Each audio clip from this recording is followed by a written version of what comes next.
আমাদের ঐক্যই কিন্তু আমাদের শক্তি। বিচ্ছিন্নভাবে কোথাও হামলা করতে যাবেন না, কোথাও প্রতিরোধ করতে যাবেন না।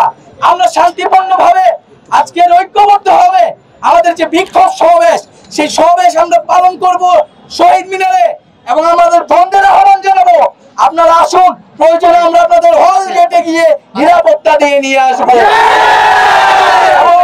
সারা দেশ আমাদের দিকে তাকিয়ে রয়েছে, আমরা এখান থেকে কি বক্তব্য দিব, আমরা এখানে কতক্ষণ দাঁড়িয়ে থাকতে পারবো। বন্ধুগণ, সারা দেশের মানুষকে আশাহত করা যাবে না। আমরা শান্তিপূর্ণভাবে এখানে স্লোগান দিব, অবস্থান নিব এবং আমরা আমাদের পরবর্তী কর্মসূচি এবং দিক নির্দেশনা ঘোষণা করব।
আমাদের চলমান আন্দোলন চলবে।